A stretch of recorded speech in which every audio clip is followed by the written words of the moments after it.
According to the authorities of the Russian occupation in Crimea, 500,000 people are without electricity. That's almost a quarter of the entire population of that occupied peninsula. The lack of electricity disabled all of the water supplies. The worst part of the storm hasn't even arrived yet. Today, the war is not the #1 topic of conversation in Ukraine today. A blizzard passes through a large part of the country, and around the occupied Crimea, there are hurricane-force gusts of wind. In Sevastopol, people are being evacuated due to flooding of the Belbek River. The storm has washed away Russian fortifications on the shore, and the worst is still to come.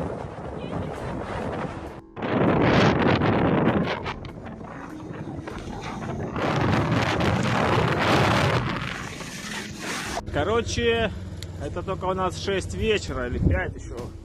Вот крыша уже откуда-то улетела, конечно, пробила забор, колонну. Нормально, конечно, убила бы нахер кого-то. Вот у нас.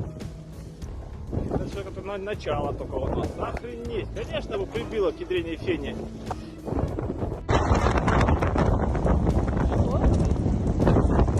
Охереть! Посмотри!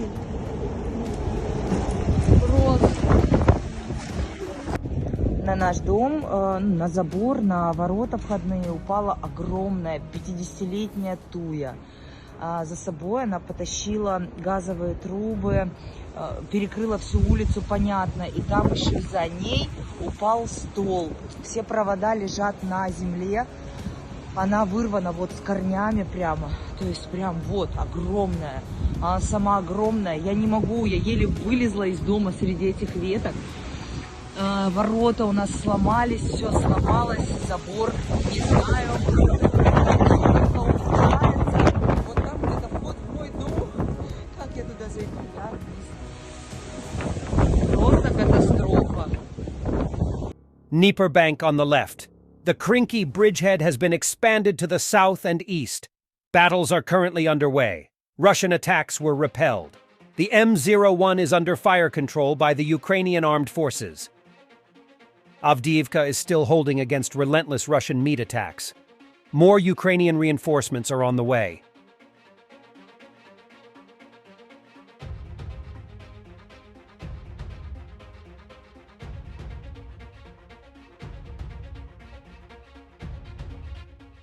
Relatives of mobilized Russian soldiers fighting in Ukraine say their men call themselves slave warriors.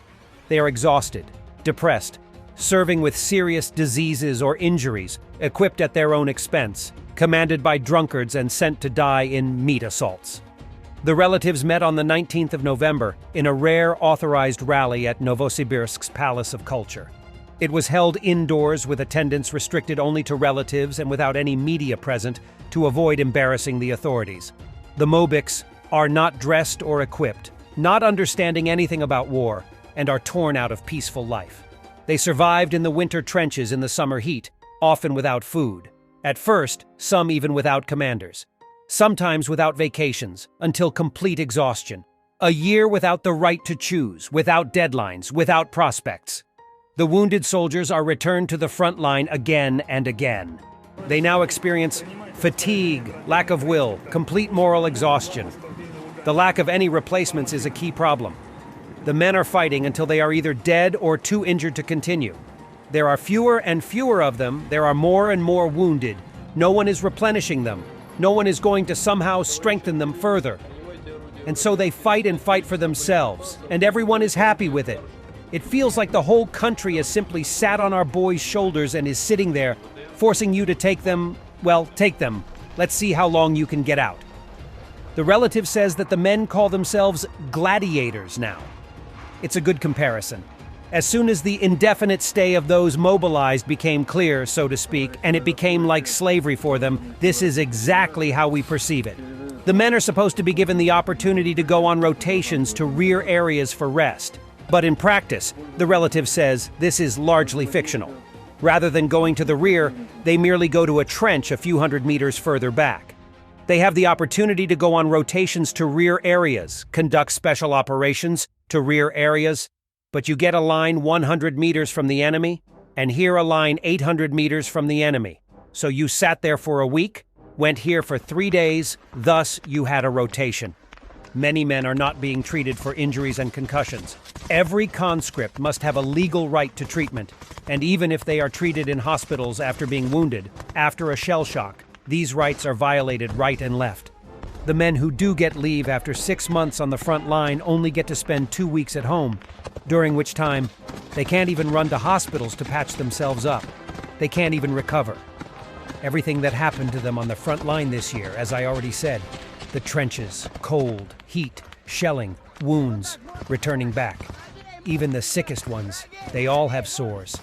The relative says the treatment of the Mobics is discouraging others from joining up. Now there are fewer and fewer people interested. A one-way ticket attracts few people and disrespect. She also complains about the attitude of the commanders, who she characterizes as almost sadistically indifferent about the lives of their men.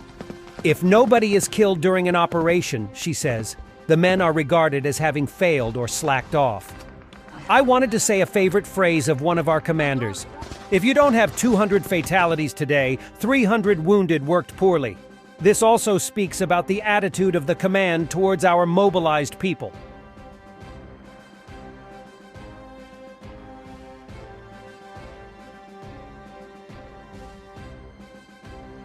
The 23rd of November. Russian-occupied Luhansk Oblast, Ukraine. Russian T-62M with significant modernizations, including Relikt explosive reactive armor and PNMT/Sosna-U gunner's sight. This T-62M variant, which could potentially be called T-62M OBR 2023, has not been seen until now.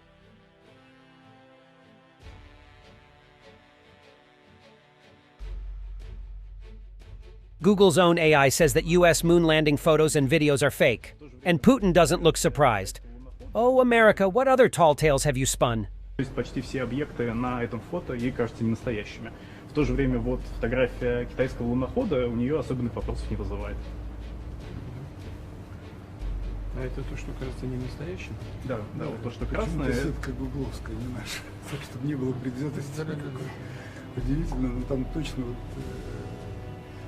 Она смотрит по очень много параметров, в том числе там, падение светотеней и так далее, и показывает, что это инкорпорировано в фотографию.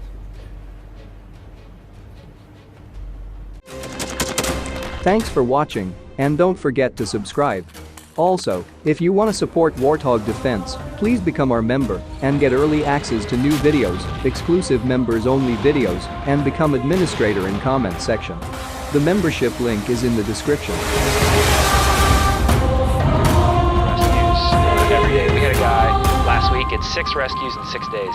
You know, he's doing the job every day.